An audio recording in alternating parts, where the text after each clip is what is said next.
Good morning, good morning. I thought I'd start my day off by telling you guys the number one thing that I think is a waste of time when it comes to credit repair and the whole dispute process. And it is asking for a method of verification.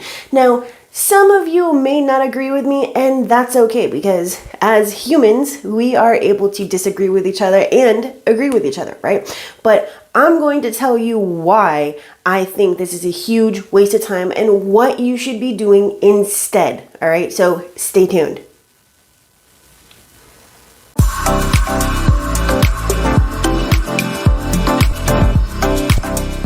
Okay, so if you are wondering why I'm saying that it's a huge waste of time, it's because you are going to get the same response every single time, right? You send a method of verification, you get a response. You send a method of verification, you get a response, so on and so forth, right? So you're going to waste all this time to get a response that said that the creditor or the collector certified, literally they use the word certified it as accurate, right? That they went to the creditor or the collector and that they told them that it's correct. That is their method of verification. They don't have to, unless you take them to court, they don't have to give you any documentation because there is no documentation. You have to understand the process behind this whole credit repair thing. And if you go back and watch this video, all right, it's going to explain to you the process pre-pandemic and in the middle of the pandemic, all right? So your letters go through a computer. The computer responds to another computer, sends that response back, and then gets sent to you. There's no people in this unless you're the president or Beyonce or Jay-Z. You're not in the VIP department processing, okay? It's a computer. It's artificial information or intelligence, whatever you want to call it, all right? They're the ones that are doing your disputes. So there is no method of verification because it's one computer speaking to another. Does your information match this information? Yes, my information matches that information. That's it, dude. That's your whole investigation process, okay? So now let's just take a step back real quick, all right? The way that it's supposed to be is that prior to reporting, the bureaus are supposed to actually have the documentation to, actually report that count, right? Because they're supposed to ensure that the information reported on your credit report is actually correct and legit. But obviously, there's millions and millions and millions and millions of consumers that have information reported on their credit report by these organizations, okay? And it's not just consumers, it's also businesses, all right? So they can't go and look at all this documentation prior to reporting it on your credit report, right? Whether personal or business. So we're gonna just X that whole process out because we already know that that doesn't exist, right? So then you have to look at the part about when they do the investigation, right? And we're going to use air quotes on this one. Investigation with the creditor or the collector, they're supposed to go beyond, the original source of information to ascertain that your information is reported actually accurate instead of just telling you that it's correct. But they're never going to, unless you sue them and you force them to, and you bring the CFPB in after, exhausting all your remedies and all that kind of stuff. If you go back and look at Cushman versus TransUnion from 1997, Congress stated when TransUnion stated that they didn't have to, do any sort of investigation. They can just tell the consumer that it's, listed correctly. That Congress stated, no, dude, you were totally not correct about that. That you were supposed to go and do your own investigation and independent investigation to ensure that the information reported on the credit report is accurate, because otherwise this means that you can just report whatever the heck you want and that's it. Tough cookies. That's what we're reporting. Go somewhere else, right? Wait out the 7 years. Pay your bill if you're so worried about it, right? That's not the way that it's supposed to happen. They're actually supposed to do an investigation. But asking for the method of verification is never going to actually give you what you want. So you're going to be wasting a whole 30-day period. And now with COVID, it's 45 days. So if you don't want to waste 30 days or 45 days, you need to X this whole thing. You need to exit out of your process. Stop asking for the method of verification. Now, okay, what's the next question? What do I do instead? Well, that's pretty simple. You are watching a video by a person who uses nothing other than factual-based dispute. So what does that tell you? It tells you that the next thing that you're supposed to do is use the next biggest ammo. What's the biggest ammo? It is a pyramid that shows you, right, what's at the top that you should use that's going to get you the best results. Then these are the crappy reasons that you can use, and then these are the ones that are just filler, reasons or disputes, whatever you want to call it, right? So you're looking for the blatant inaccuracies, you're looking for the violations, you're looking for that type of thing. Go back and watch my videos. They all show you and teach you how to do this the right way, right? That's not what we're doing on this video. You use the next biggest ammo dispute. Take the next best dispute reason that's going to likely get that account removed, right? And that is what you send out your dispute. So instead of them not verifying and them not removing the account, and then now you're asking for the method of verification and yada yada, you are totally disregarding that whole process, right? And you're going to the next dispute reason. And then when that doesn't work, you go to the next dispute reason. And then when that one doesn't work, you go to the next dispute reason. And then eventually, without wasting 30 to 45 days, you're going to get the account removed. I mean, to me, that sounds like a good plan, right?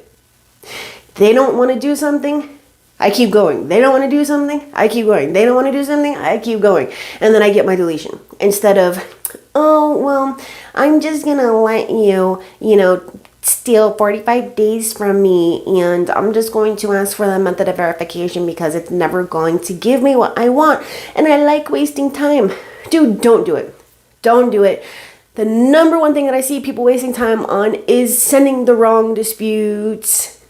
Sending the wrong disputes initially or as a response. So to make your whole process go much, much faster, don't send the wrong dispute and don't send the wrong response, okay? There's a time and a place for challenges, but even those challenges are based off factual disputes, all right? So if you want to understand how to do this, I have the beginner's guide that shows you how to do everything from step one. You can find that down in the description, and it'll take you to my store where I only have 2 things available. I have taken down all of my digital products, and I only have 2 that are currently on there: the Omni letter system and the beginner's guide. Why am I doing that? Because they're only available for a specific period of time. And right now, I feel that those are collectively what is going to be the best for you, okay? You could still, request a different product by filling out a form on that page, so don't have a heart attack. Okay, so how do we actually do this? How do we take all of this about what I'm saying and make it actionable? Okay, this is what you do. Let's say Experian. When Experian comes back and says this account is verified as accurate, and you know that it's not verified as accurate because you know that they didn't do an investigation and you can see that it's still inaccurate on the credit report, what you do is you go and you look at your dispute reasons, and you go and you look at your report on identity IQ, and you find what's the next best thing according to the information directly reported on the credit report that is going to be the best chance at getting that account off. And you use that in your factual-based letter. Okay? And when Experian comes back and they say, unless you have new information from the court or creditor or whatever, or new and relevant information, we're not going to reinvestigate, you need to use a new dispute reason. It's new and relevant information that you have not used before.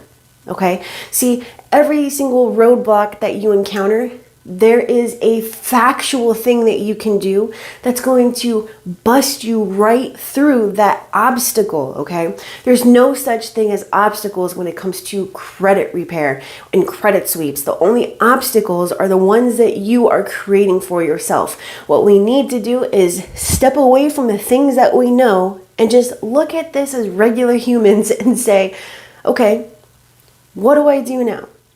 Using the information right in front of me, the evidence that I have right here on my credit report, what is it that I can do with this information that's going to make logical sense? That's what we do. You use a new dispute reason and you get the account removed. And you have to remember that now in the middle of COVID, it's 45-day disputes. It's not 30-day disputes. I don't know when that's going to change. Right now, it is what it is, which also means that things are much more difficult to get removed. So that's why it's so important that you use the right challenges and the right reasons and send the right letters, because you are already losing time, and this is not a fault of your own. This is just the way that things are right now, okay? And a lot of people get this misconstrued, and I do have a video on this, okay? A lot of people get it misconstrued that, why would it take so long? They have 30 days to respond. Dude, their job is to keep this information on your credit report. What do you mean they have 30 days to respond? They have 30 days to respond and tell you that they're not going to remove it, that it's verified, that the creditor certified or verified it is accurate, that you're shit out of luck. That's the response that you're going to get. So it just, what?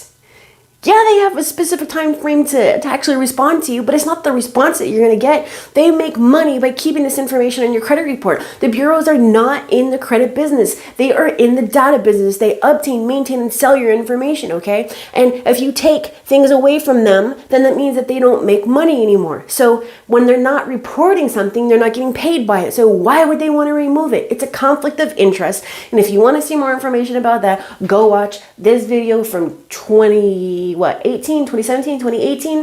All right, so there's so much information that I have already given you and that you just have to watch and you just have to use. But for right now, that is the very one thing that I am seeing happening right now, is that people are using the method of verification request, and it's a garbage request. It's the perfect way to lose time. So this video has already gone on much longer than I wanted it to. So if you need my help, link is in the description. And when I say help, I'm talking about me taking over your file for a credit sweep. All right.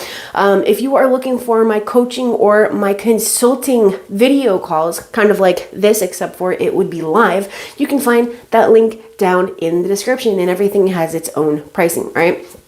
Other than that, that is it. Like I said, if you need my help, I will see what I can do for you.